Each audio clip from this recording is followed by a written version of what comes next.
Session interparlementaire, le premier vice-président de l'Assemblée nationale a partagé avec ses pairs parlementaires du monde de l'expérience congolaise en matière de lutte contre la Covid-19.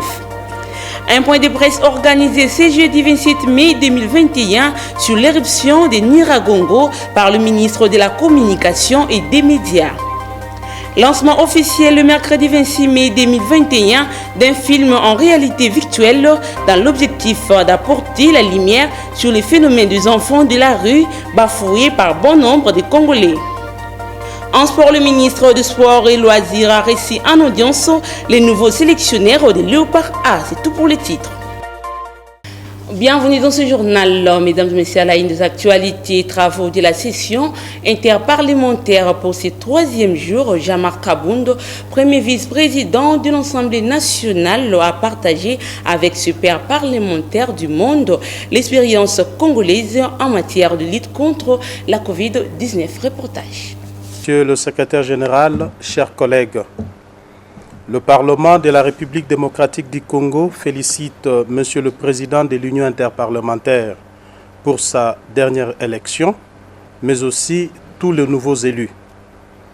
Il remercie également tous les collègues qui ont bien voulu porter leur choix sur l'un d'entre nous, en la personne de l'honorable député Boris Bokulaka en qualité de membre du Comité des droits de l'homme des parlementaires. Il salue par la même occasion les thèmes choisis pour les débats, lesquels méritent en ce moment l'attention particulière de toute l'humanité. Bien qu'à des degrés différents, cette pandémie sévit partout, décimant des milliers de vies humaines et explosant au passage les taux de morbidité dans le monde. En RDC, les derniers bilans annoncés par le gouvernement fait état de 31 248 cas confirmés à ce jour et de 780 décès, dont 32 parlementaires. À travers le monde et à quelques exceptions près, la tendance à la baisse de la courbe évolutive de la Covid-19 s'observe enfin avec un timide soulagement et un regain d'espoir. La mise au point de vaccins ainsi que leur administration sur des populations y est sans doute pour beaucoup. Par ailleurs, sur le plan économique, il est indispensable de promouvoir la solidarité entre les pays riches et ceux à faible revenu, fortement touchés par cette crise sanitaire. Monsieur le Président, le Parlement congolais a effectivement contribué à la lutte contre la Covid-19. Sans relâche, il a procédé au contrôle du gouvernement au sujet de la mise en œuvre effective des mesures prises pour lutter contre cette pandémie. Il s'apprête également à enrichir dans le meilleur délai notre arsenal juridique en vue de renforcer la recherche scientifique et d'améliorer ainsi les cadres légaux existants en la matière. À l'Assemblée nationale, Forum international Victoria en Côte d'Ivoire, les rapporteurs adjoints de l'Assemblée, Colette Tchomba, qui participe à ces assises, a présenté la République démocratique du Congo, un pays modèle dans la promotion de la femme. Suivez. Aujourd'hui, nous sommes à l'ère de la pandémie Covid qui a perturbé, comme vous le savez, tout type d'organisation économique, financière et sanitaire. La seule parade qui nous reste pour faire face aux conséquences désastreuses de cette pandémie, c'est de rassembler toutes nos ressources humaines. Il faut donc mobiliser les hommes et les femmes. D'où l'importance, je crois, de soutenir le leadership féminin pour encourager cette cohésion. C'est ce qui explique la raison de l'organisation de ce forum. Mais pour quel résultat me diriez-vous en soutenant le leadership féminin, la parité ou le genre? Je voudrais répondre qu'il y a beaucoup d'avantages à tirer de la présence des femmes aux côtés des hommes dans les instances de prise de décision. En effet, l'intuition féminine, sa créativité, son sens d'anticipation, de compétitivité et du bien commun font de la femme un partenaire sûr et responsable, bon gestionnaire pour une société plus juste et égalitaire, mais qu'il importe de renforcer et de soutenir plutôt que d'étouffer ou de combattre. Qui en effet aurait pu croire que hier, vice-présidente, Madame Samia Suluhu, est aujourd'hui présidente de la Tanzanie. Ça, c'est quand même le destin. Dieu prépare bien les choses. Une femme qui, nous avons l'habitude d'occuper toujours le second plan, mais bon, aujourd'hui elle se retrouve présidente. Qui encore aurait pu penser que la chancelière d'Allemagne, Madame Angela Merkel, ferait 18 ans. C'est quand même 18 ans au pouvoir. Bon, là, évidemment, ça ne pose pas de problème parce qu'on n'est pas en Afrique. Non, c'est en Afrique, c'est trop. 18 ans au pouvoir. Bon, pourtant, 80 millions d'Allemands l'ont élu pour les diriger et elle a fait avec compétence, habileté, sincérité et un grand dévouement. Elle va donc quitter ce poste après avoir laissé l'Allemagne au sommet de l'Europe.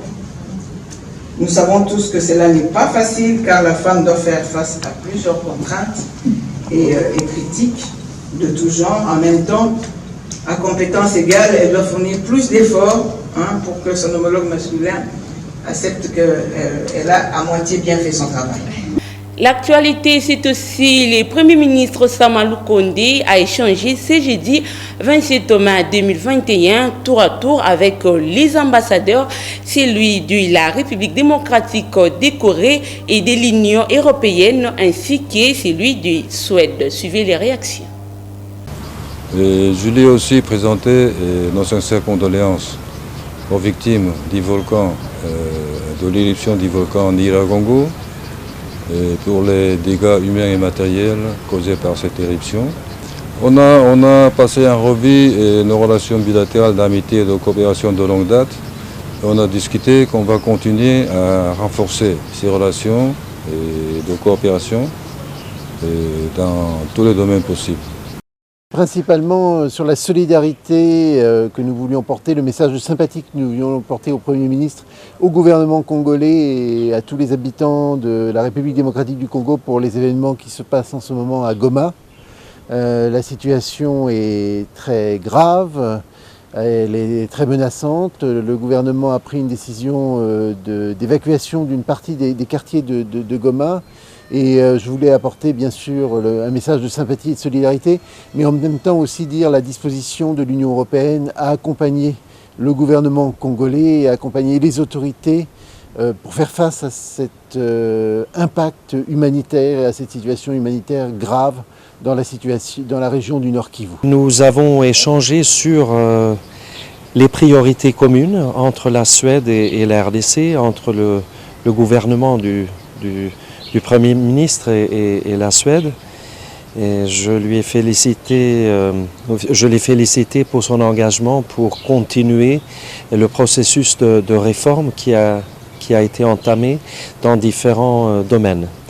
Et on a soulevé ensemble quelques différentes priorités communes comme le développement démocratique, état de droit, respect des droits humains, égalité des genres, la lutte contre la corruption, la lutte contre l'impunité. On a soulevé aussi l'importance de réformes électorales et aussi les réformes dans les domaines sociaux pour le peuple congolais. Le Premier ministre Samalou Kondé a reçu le mercredi 26 mai 2021 la représentante du secrétaire général de l'ONU et chef de la MONUSCO, Bintou Keïta, une première rencontre physique entre les deux personnalités depuis l'investiture du gouvernement civil. L'échange avec le Premier ministre était d'abord une première rencontre physique depuis la mise en place du gouvernement le 26 avril dernier, mais j'ai eu déjà des échanges de travail au téléphone avec le Premier ministre depuis très longtemps. Donc là, c'était essentiellement basé sur la prise en charge d'une façon collaborative entre le système des Nations Unies et l'autorité gouvernementale ici à Kinshasa, mais aussi à Goma pour la situation d'urgence créée par l'éruption volcanique. Et dans ce contexte, de réitérer le soutien de la famille du système des Nations Unies à la population à Goma et aussi de clarifier sur les demandes qui ont été faites au niveau de Goma tous les accompagnements que pourra effectuer le système des Nations Unies du côté de la MONUSCO, mais aussi du côté des agences, fonds et programmes, et notamment de la partie humanitaire de la famille des Nations Unies. Donc voilà, c'était ça le cadre des échanges et aussi de parler de la nécessité de mettre en place ce groupe de travail de dialogue et de coordination sur la demande du Conseil de sécurité avec la résolution 2556 qui demande à ce que nous parlions du retrait de manière graduelle, responsable et durable de la MONUSCO en accord, en partenariat, en dialogue avec les autorités gouvernementales, l'équipe des Nations Unies et aussi avec les partenaires de la société civile et les institutions financières internationales et les États membres. Et je vous remercie. Je l'ai annoncé dans le titre que la question relative au déplacement massif de la population de quelques quartiers de la ville de Goma dans la province du Nord Kivu vers Sake a été oménie ce jeudi 27 mai 2021 du point de presse sur l'éruption de Nyiragongo animé conjointement entre le ministre de la Communication et des Médias, porte-parole du gouvernement Patrick Muyaya Katimbwe et les porte-parole de FARDC, le général Léon Richard Kassonga ainsi que son collègue de la police nationale congolaise, le colonel Piero Mwana-Poutou. Commentaire. Il s'agit ici de donner des réponses appropriées avec les moyens dont possède l'État congolais en ce qui concerne la situation des déplacés de la population d'une dizaine des quartiers de la ville de Goma dans la province du Nord Kivu vers Sake. Les propos est du ministre de la Communication Média, porte-parole du gouvernement lors d'un point de presse sur l'éruption de Nyiragongo animé conjointement avec les porte-paroles des forces armées de la République démocratique du Congo et de son collègue de la police nationale congolaise. Devant la presse, Patrick Muyaya Katimbwe a souligné que les scientifiques n'ont pas encore donné des détails clairs sur l'évolution de la situation volcanique, d'où les populations ont l'obligation de vider les lieux précipité tel que voulu par les autorités nationales et locales. Il a en outre rappelé que le gouvernement a déjà équipé l'observatoire volcanique de Goma par l'entremise du ministre des tutelles dans la mission d'urgence de la délégation gouvernementale qui se trouve sur place à Goma depuis le dimanche 23 mai dernier. Ainsi, sur le plan sécuritaire, le gouvernement militaire va continuer à traquer les forces négatives malgré cette catastrophe naturelle qui a provoqué des déplacements massifs de la population, a soutenu le général Léon Richard Kassonga, porte-parole de FARDC. Abordant dans le même sens, le colonel Piero Mwana-Poutou, porte-parole de la police nationale congolaise, a ajouté que les forces de l'ordre vont déployer un service capable de barrer la route aux inciviques qui vont se livrer aux actes de pillage des biens de la population déplacée. Champ de chapitre à présent, la délégation gouvernementale a remis un lot important d'aide humanitaire composé de plusieurs milliers de cartons, de produits médicaux, des sacs de riz et des bouteilles d'eau aux sinistrés de Goma, suivi le ministre de la Santé, plutôt Jean-Jacques Bongani. En difficulté suite à l'éruption volcanique de ce samedi, également de participer à cette remise de dons de la part du Fonds des Nations Unies pour la population et de l'OMS. Nous sommes touchés par ce geste, car les populations cibles qui regorgent les plus vulnérables, les femmes enceintes, ont réellement besoin de cette assistance. C'est vraiment au nom du gouvernement que je félicite et remercie sincèrement les deux organisations. Je tiens également à encourager le personnel médical, ici sur place, qui, d'ordre général, a donné corps et âme pour aider, soigner les personnes qui étaient en difficulté lors de l'éruption volcanique. C'est vraiment de tout cœur que je réitère les encouragements du gouvernement à votre endroit. Je dis ceci, que le plaidoyer des organisations cités seront à la table du gouvernement pour que nous puissions trouver ensemble des solutions rapides au bon fonctionnement de ces différentes institutions.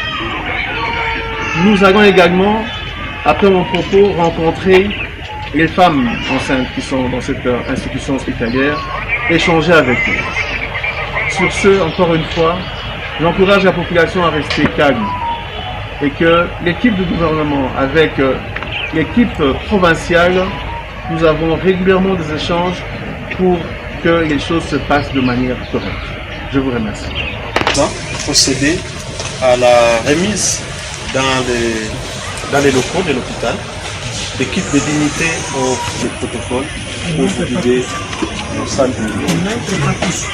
Autre chose, l'électricité fournie par la Socodeye a été rétablie à Goma depuis la soirée du 25 mai 2021. La solution alternative a été activée en attendant le rétablissement de la ligne Adomangé, Relia, Motébé et Goma. Reportage. Le courant électrique que la Société congolaise d'électricité et de l'eau fournit à Goma est déjà rétabli depuis le 25 mai dans la soirée à la suite d'une coopération entre l'entreprise rwandaise Rwanda Energy Group et la Socodé. Ces deux entreprises ont mis en marche la jonction des transports électriques à l'entrée de la ville par la petite barrière de Birere pour desservir les habitants de Goma en attendant que Matebe soit reconnecté dans les prochains jours, a indiqué Chiyoge Habamungugu, responsable administratif de Socodé. La Socodé a cherché une mesure urgente, de dépannage urgente, étant donné que nous étions déjà avancés avec d'autres sources. Donc nous avons contracté REC pour essayer de voir dans quelle mesure il pourrait nous fournir de l'énergie dans l'immédiat, histoire de permettre à ce que la ville reprenne sa normale. Cette jonction sera consolidée à travers l'implantation d'une portique qui servira de point au sectionnaire des lignes et du compteur de l'énergie consommée, a dit Eugène Rukundo, chargé du projet Socodé. Nous avons une puissance, environ une puissance qui a besoin d'être alimentée, donc d'être couverte. Évidemment, l'énergie qui nous est fournie, on a transmis nos besoins, c'est-à-dire les réseaux communs de Socodé de Virunga, pour avoir l'énergie suffisante. Heureusement, nous avons trouvé qu'ils avaient une réserve suffisante de 50 MW de jour qu'on peut profiter. Mais le problème qui peut intervenir, c'est la liaison qui n'est pas dédiée pour donner le courant. Alors, on a fait des calculs, on a trouvé qu'on peut alimenter les deux réseaux à l'état actuel. Mais on aimerait que dans l'avenir, on puisse avoir une autre source permanente pour ne pas avoir des délais supplémentaires au cas où il y a un problème de fourniture. La coopération entre les deux entreprises, dont l'une est de droit rwandais et l'autre de droit congolais, entre dans la dynamique de production et de distribution du courant entreprise par les promoteurs de la Socodé, a soutenu Maître Aimé Kaba, avocat conseil de cette société. Il n'y a pas de conflits possibles qui puissent pointer à l'horizon parce que c'est un contrat, disons, ce sont des discussions qui étaient en cours. Donc, on a juste anticipé parce que c'est un cas d'urgence qui s'est présenté. Il fallait pallier à un problème qui s'est présenté par rapport à la situation de l'éruption volcanique. Il fallait répondre à ces besoins. Alors nous avons parlé à nos voisins, aussi nos partenaires, bientôt là, qui étaient d'accord, déjà qu'on était d'accord sur la plupart des termes du contrat qui va nous lier d'ici là, mais c'était juste un dépannage, comme l'a dit Théogène. Donc il n'y a pas de problème qui puisse pointer à l'horizon. Les abonnés de la Socodé sont déjà servis et cette société s'attelle à donner du courant à son fournisseur Virunga Energy qui a été aussi touché par la lave du 22 mai 2021. Kinshasa Now, un film en réalité virtuelle, a connu son lancement officiel le mercredi 26 mai 2021 en la salle Le Monde des Flamboyants de la Direction Générale de la Tembe à Gombe, une œuvre du réalisateur et producteur Marc-Henri avec comme objectif d'apporter une lumière sur les phénomènes des enfants du Lari qui semblent être bafoués par bon nombre de Congolais. C'était au cours d'une conférence de presse. Reportage de Dodo Kalonji et Delphine Tundola TV. Ce film social est pluriel et sincère d'une durée de 20 minutes qui parle des enfants de la rue tout en montrant leur souffrance, mais aussi de l'énergie pour s'en sortir. Avec son objectif non seulement de réaliser mais aussi d'accompagner ces enfants de la rue en leur apportant une lumière, Marc-Henri, réalisateur et producteur du film en réalité virtuelle Kinshasa Now, donne ici les stratégies mises en place. Que j'ai avec ce film pour les gens qui ne connaissent pas Kinshasa, c'est extrêmement impressionnant et donc ça prend vite de vivre cette réalité, de voir comment les gens vivent, la difficulté des gens. Et donc c'était ça le challenge, c'était de toucher les gens.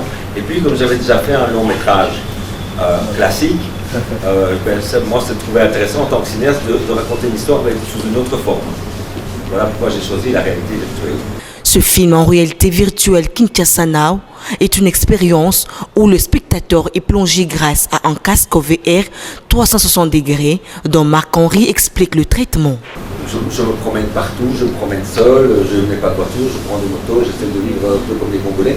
Et quand je préparais mes films, j'ai à la fois dormi, depuis 10 ans, j'ai dormi à la fois dans la cité, chez Pepson, dans des petits hôtels, dans des plus grands hôtels, j'ai tout testé, donc je me sens très à l'aise. Donc ça joue déjà beaucoup.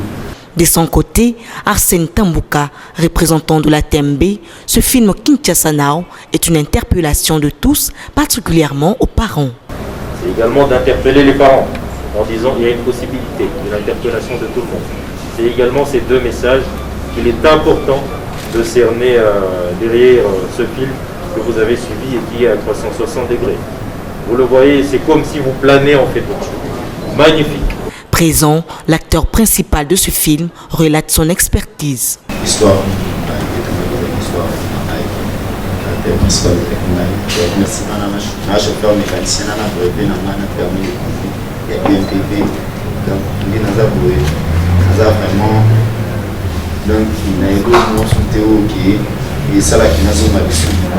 il faut dire que Kinshasa Now, film en réalité virtuelle, a été vu dans une vingtaine de pays et une trentaine de villes grâce à sa sélection dans 22 festivals, d'où il a reçu 9 grands prix. C'est ainsi qu'une tournée congolaise de ce film est partant du 25 mai au 25 juin dans 4 villes de la République démocratique du Congo et prévoit également des descentes dans certaines provinces, notamment le Nord Kivu, le Haut-Katanga, ainsi que l'espace Grand Kassai, avec l'accompagnement de la TMB, très engagée dans le social et des actions au profit des enfants de la rue. Ces enfants de la rue ont de la valeur, du talent, d'où il faudra mieux s'occuper d'eux et les récupérer, a déclaré Marc-Henri. En raison d'insuffisance des résultats pour ce qui est de l'opération Kin Bopito dans leur municipalité, les bourgmestres des communes de Kinshasa, Lingwala, Matete et Nsile ont été suspendus de leurs fonctions par le gouverneur de la ville-province de Kinshasa, Jean-Tiningo Bilambaka. Des précisions avec Ginel Piso. 4 bourgmestres viennent d'être suspendus avec action disciplinaire par le gouverneur de la ville de Kinshasa, Jean-Tiningo Bilambaka. Il s'agit de bourgmestres de la commune de Kinshasa, de l'Ansele, de Matete ainsi que de la commune de Lingwala.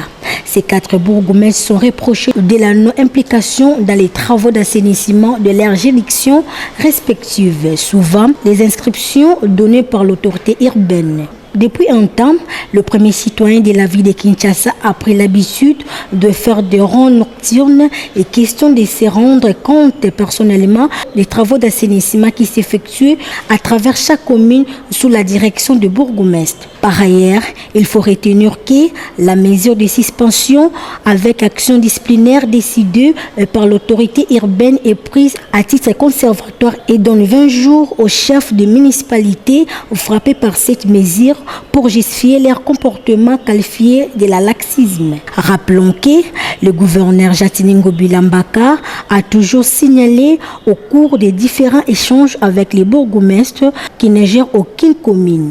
D'où le bourgmestre gestionnaire des communes devrait s'impliquer dans le travail d'assainissement, un volet important du programme de Kinshasa Bopeto. En société, l'avenue Gambela, dans la commune de Kasavubu, est dans un état de délabrement très avancé. Ainsi, les usagers de cet axe routier interpellent les autorités compétentes en ce qui concerne les défis auxquels ils sont confrontés pour négocier les passages. Reportage de Gianni Minga. Elle est devenue quasi impraticable, la route principale qui mène vers le marché Gambela dans la commune de Kasavubu. En effet, cette impraticabilité est due à l'état des routes délabrées depuis plusieurs années et a entraîné les passages difficiles des véhicules, des transports en commun, le taxi-moto, voire même les usagers. À cela s'ajoute l'insalubrité qui dégage une odeur nauséabonde. C'est aussi que la population de ces coins de la capitale lance un cri d'alarme aux autorités en charge de ces secteurs de leur venir en aide car cette route est d'une grande importance. Nzele umeli makasi et umeli vraiment nzele bebi makasi bat bazo koya mituka ezokangama. Donc tous on a besoin ba bongisa biso Gambela. Dia so Gambela dia so forte ba bongisa ngo salité leki to ko kalisuté ba comme si on le quoi full. Donc to ko kate vraiment. Nzela oyo depuis 2004 tomonaka cérémonie ya ba compagnie ya construction ya kana ndenge OVDA ya mabe mususu soki foresa ya mabe mususu comme on dirait to benga ngonini to baye tozolela ka pola babwakisa nzela oyo umeli mikolo ebele basalaka te betata ba 20 ans basalaka te banda oteka toloba la bachaîne ebele bayaka la bango te. Gouvernement face à Moussane, bon c'est son nzela poto zengela oteka bien de tout ça là ka. Biso ba motocycliste ya dia so Gambela. Tozonyo ko mananzela o toloba tolemba pona dia so Gambela za dia so commercial. Ezo aider ba commerçants o bazoteka na kati ya Gambela. Donc tozonyo ko manzela ko mi mabe makasi bino mo bozomona. Ndenge maye tondi mabulu dongi to souffrir makasi.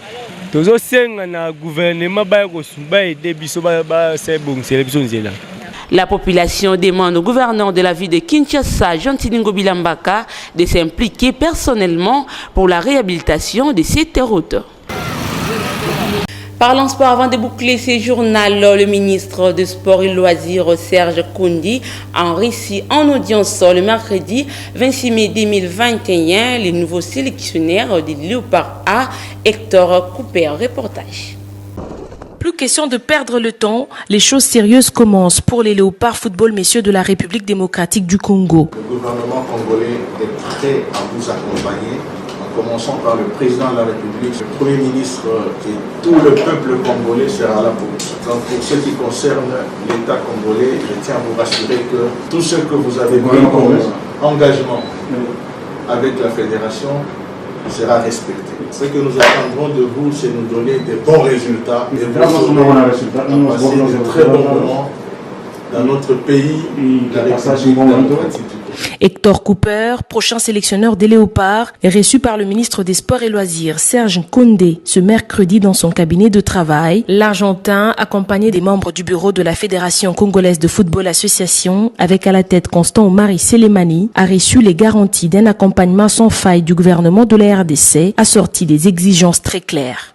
Nous venons d'être reçus par M. le ministre des Sports, avec le nouvel entraîneur de notre équipe nationale, M. Cooper, accompagné de ceux qui ont travaillé dans la commission avec la direction technique nationale pour arriver à ce choix.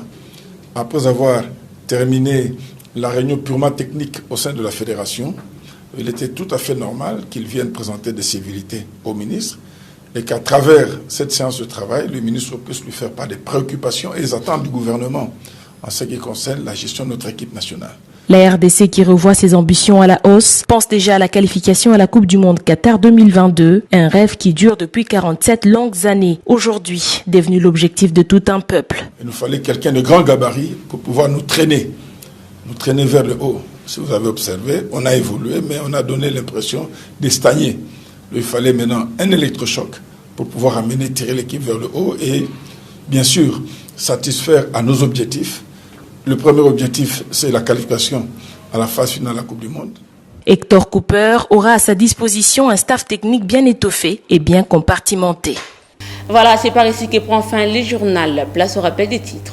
Session interparlementaire, le premier vice-président d'une Assemblée nationale a partagé avec ses pairs parlementaires du monde de l'expérience congolaise en matière de lutte contre la Covid-19. Un point de presse organisé ce jeudi 27 mai 2021 sur l'éruption de Nyiragongo par le ministre de la Communication et des Médias. Lancement officiel le mercredi 26 mai 2021 d'un film en réalité virtuelle dans l'objectif d'apporter la lumière sur les phénomènes des enfants de la rue bafoués par bon nombre de Congolais. En sport, le ministre du Sport et Loisirs a reçu en audience les nouveaux sélectionnaires de Léopard A. C'est tout pour les titres. Fin complètement de cette édition. Merci à Dodo Kalonji pour la chefferie sous la supervision technique de Guilhem Mayamba et Delphine Tundula. Merci à vous aussi de nous avoir suivis.